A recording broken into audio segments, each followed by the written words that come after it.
Na manhã de 15 de abril de 1865, Abraham Lincoln estava em seu leito de morte em um quarto de pensão barato, diretamente em frente ao Teatro Ford, onde John Wilkes Booth havia atirado nele. O corpo comprido de Lincoln estava deitado diagonalmente em uma cama que estava desconjuntada e muito curta para ele. Uma reprodução barata da famosa pintura de Rosa Bonheur, The Horse Fair, estava pendurada acima de sua cama, e uma chama pálida amarela saía do bico de gás, iluminando o quarto sombriamente. Enquanto Lincoln estava morrendo, Stanton, o secretário de guerra, disse: "O mais perfeito governante que o mundo já viu está deitado aqui." Qual foi o segredo do sucesso de Lincoln com as pessoas? Eu estudei a vida de Abraham Lincoln por 10 anos e devotei 3 anos inteiros escrevendo e reescrevendo um livro intitulado Lincoln, o Desconhecido. Eu acredito que elaborei o estudo mais detalhado e exaustivo sobre a personalidade de Lincoln e sua vida familiar, que alguém jamais fez. Fiz um estudo especial do método de Lincoln para lidar com as pessoas. Ele criticava? Claro que sim. Quando ainda jovem, em Pigeon Creek Valley, Indiana, ele não só criticou, mas escreveu cartas e poemas ridicularizando pessoas e os deixava cair em estradas do campo onde certamente seriam encontradas. Uma dessas cartas despertou ressentimentos que perduraram por toda a vida. Mesmo após Lincoln ter se tornado advogado em Springfield, Illinois, ele atacou os seus adversários abertamente nos jornais. Mas ele fez isso mais do que devia. No outono de 1842, ele ridicularizou um político, vaidoso e polêmico, conhecido pelo nome de James Shields. Lincoln o satirizou através de uma carta anônima publicada no Springfield Journal. A cidade inteira achou muita graça. Shields, sensível e orgulhoso, enfureceu-se com indignação. Ele descobriu quem havia escrito a carta, montou em seu cavalo, foi atrás de Lincoln e o desafiou para um duelo. Lincoln não queria brigar. Ele era contra o duelo, mas não podia desistir por causa de sua honra. Foi dada a ele a escolha das armas. Já que ele tinha braços longos, ele escolheu as espadas compridas da cavalaria e começou a ter aulas de espada com um graduado de West Point. E no dia apontado, ele e Shields se encontraram em um banco de areia no rio Mississippi, preparados para lutar até a morte. Mas no último minuto, testemunhas interromperam e acabaram com o duelo. Esse foi o incidente pessoal mais chocante na vida de Lincoln. Ele aprendeu uma lição muito importante na arte de lidar com as pessoas. Ele nunca mais escreveu uma carta ofensiva. Ele nunca mais ridicularizou ninguém. E daquele momento em diante, ele quase não criticava qualquer pessoa por coisa alguma. Durante a Guerra Civil, Lincoln apontou um novo general após outro para liderar o exército de Potomac. E todos, McClellan, Pope, Burnside, Hooker, Meade, falharam tragicamente e levaram Lincoln a andar de um lado para outro em desespero. Metade da nação condenou impiedosamente esses generais incompetentes, mas Lincoln, sem malícia, contra qualquer pessoa, demonstrando solidariedade a todos, manteve a calma. Uma de suas citações favoritas era: "Não julgueis, para que não sejais julgado." E quando a senhora Lincoln e outros falavam asperamente contra o povo do Sul, Lincoln respondia: "Não os critique, eles são simplesmente o que nós seríamos sob as mesmas circunstâncias." Mas, se existisse um homem que tinha motivo para criticar, esse certamente seria Lincoln. Observe esta ilustração. A Batalha de Gettysburg ocorreu nos primeiros 3 dias de julho de 1863. Durante a noite de 4 de julho, Lee saiu em retirada para o sul, enquanto nuvens carregadas inundavam o país com chuva. Quando Lee chegou a Potomac com o seu exército derrotado, ele encontrou um rio transbordante e intransponível à sua frente, e o exército da União, vitorioso, atrás dele. Lee estava numa cilada. Ele não tinha como fugir. Lincoln viu isso. Aqui estava uma oportunidade de ouro que havia caído dos céus, a oportunidade de capturar o exército de Lee e pôr um fim à guerra, imediatamente. Então, com um surto de grande esperança, Lincoln ordenou que Meade não conclamasse um conselho de guerra, mas que atacasse Lee, imediatamente. Lincoln telegrafou suas ordens e enviou um mensageiro especial a Meade, exigindo uma ação imediata. E o que o general Meade fez? Ele fez completamente o oposto. Conclamou um conselho de guerra em violação direta às ordens de Lincoln. Ele hesitou. Ele procrastinou. Telegrafou todo tipo de desculpas. Ele simplesmente recusou-se a atacar Lee. Finalmente, as águas baixaram e Lee escapou sobre o Potomac com as suas forças. Lincoln ficou furioso. Qual é o problema? Lincoln disse ao seu filho Robert: Santo Deus, o que significa isso? Nós os tínhamos em nossas mãos e só precisávamos estender as nossas mãos e eles seriam nossos. Mas nada que eu pudesse dizer ou fazer faria o exército se mover. Sob as circunstâncias, qualquer general poderia ter derrotado o Lee. Se eu tivesse ido até lá, eu mesmo teria dado uma surra nele. Completamente desapontado, Lincoln sentou-se e escreveu uma carta para Meade. E lembre-se, foi neste período da vida que Lincoln foi extremamente conservador e refreou-se em sua fraseologia. Então, esta carta, vindo de Lincoln, em 1863, era equivalente a uma severa repreensão.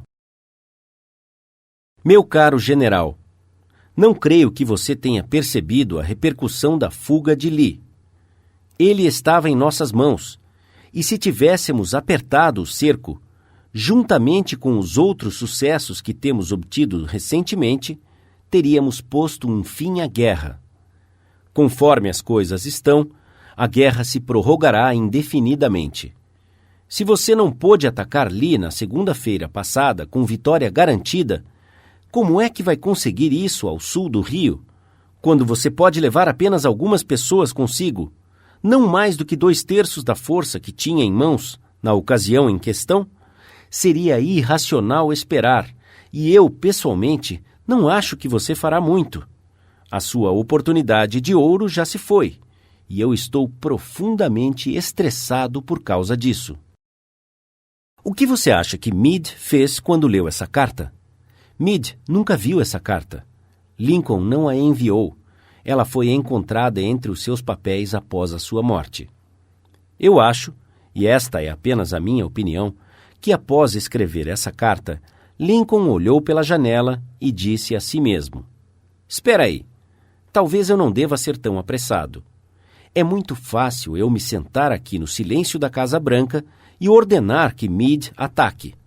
Mas se eu estivesse em Gettysburg e tivesse visto tanto sangue como Meade viu na última semana, e se os meus ouvidos houvessem sido penetrados com gritos e berros daqueles que estavam feridos e morrendo, talvez eu também não estivesse tão ansioso para atacar. Se eu tivesse o temperamento tímido de Meade, talvez tivesse feito o que ele fez. De qualquer modo, estas já são águas passadas. Se eu enviar essa carta, me sentirei mais aliviado, mas ela fará com que Meade tente se justificar. Fará com que ele me condene. Despertará sentimentos de amargura. Afetará todas as suas ações futuras como comandante e talvez o force a demitir-se do exército.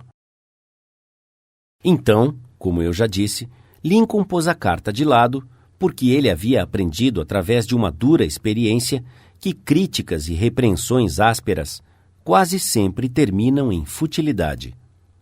Theodore Roosevelt disse que quando ele, como presidente, era confrontado com um problema complexo, ele se inclinava para trás e olhava para um grande quadro de Lincoln, pendurado acima de sua mesa na Casa Branca, e perguntava a si mesmo: o que Lincoln faria se estivesse em meu lugar? Como é que ele teria resolvido o problema? A próxima vez que você for tentado a admoestar alguém, tire uma nota de $5 de seu bolso, olhe para a imagem de Lincoln e pergunte: como é que Lincoln teria resolvido este problema se fosse dele? Mark Twain perdia sua cabeça de vez em quando e escrevia cartas que deixavam o papel enrubescido. Por exemplo, certa vez, ele escreveu para um homem que o havia deixado irado: você está pedindo para morrer? É só dizer e eu providenciarei tudo. Em outra ocasião, ele escreveu a um editor sobre as tentativas de um revisor melhorar a minha ortografia e pontuação. Ele exigiu: de agora em diante, sugiro que você siga à risca o meu manuscrito e diga ao revisor que ele conserve as suas sugestões na papa de seu cérebro deteriorado. Escrever essas cartas ofensivas fazia com que Mark Twain se sentisse melhor. Elas permitiam que ele soltasse a fumaça, e as cartas não faziam nenhum mal, porque a secretária da esposa de Mark as tirava secretamente do correio. Elas nunca foram enviadas. Você conhece alguém que gostaria de mudar, ajustar e melhorar? Excelente! Isso é muito bom. Eu sou a favor. Mas por que você não começa consigo mesmo? Do ponto de vista puramente egoísta, isso é muito mais proveitoso do que tentar mudar os outros. Sim, e muito menos perigoso. Não reclame sobre a neve no telhado do seu vizinho, disse Confúcio, quando a soleira da sua porta não está limpa. Quando eu era ainda jovem e tentava muito impressionar as pessoas, eu escrevi uma carta tola para Richard Harding Davis, um autor de grande destaque no horizonte literário da América. Eu estava elaborando um artigo de revista sobre autores e pedi que Davis me contasse sobre o seu método de trabalho. Algumas semanas antes, eu havia recebido uma carta de alguém com esta anotação no final: ditada, mas não lida. Eu fiquei um tanto impressionado. Senti que o escritor devia ser grande, ocupado e importante. Eu não estava tão ocupado, mas queria muito impressionar Richard Harding Davis. Então, concluí o meu bilhete com as palavras: ditado, mas não lido. Ele nem se deu o trabalho de responder à minha carta. Ele simplesmente retornou a carta para mim com a seguinte mensagem no final: a sua falta de educação é suplantada somente pela sua falta de educação. É verdade, eu havia falhado e talvez merecesse esta repreensão. Mas sendo humano, eu a ressentia. Eu me ressenti tanto que quando li sobre a morte de Richard Harding Davis 10 anos mais tarde, o único pensamento que ainda persistia em minha mente, tenho vergonha de admitir, era a mágoa que ele havia me causado. Se você e eu queremos criar um ressentimento amanhã que irá ultrapassar décadas e perdurar até a morte, é só entregar-se a uma crítica dolorosa. Não importa o quanto nós pensamos que ela seja justificada. Quando lidamos com pessoas, devemos nos lembrar que não estamos lidando com criaturas lógicas. Estamos lidando com criaturas emocionais, preconceituosas e motivadas pelo orgulho e pela vaidade. Uma crítica destrutiva fez com que o sensível Thomas Hardy, um dos mais nobres romancistas a agraciar a literatura inglesa, desistisse para sempre de escrever ficção. A crítica levou Thomas Chatterton, o poeta inglês, ao suicídio. Benjamin Franklin, sem muita diplomacia quando jovem, havia se tornado tão diplomático, tão hábil em lidar com as pessoas, que ele foi promovido a embaixador americano na França. Qual foi o segredo de seu sucesso? Não falarei mal de ninguém, ele disse. E falarei somente sobre as coisas boas que eu conheço das pessoas. Qualquer tolo pode criticar, condenar e reclamar, E a maioria dos tolos faz justamente isso. Mas é preciso caráter e autocontrole para ser compreensivo e compassivo. Compassivo.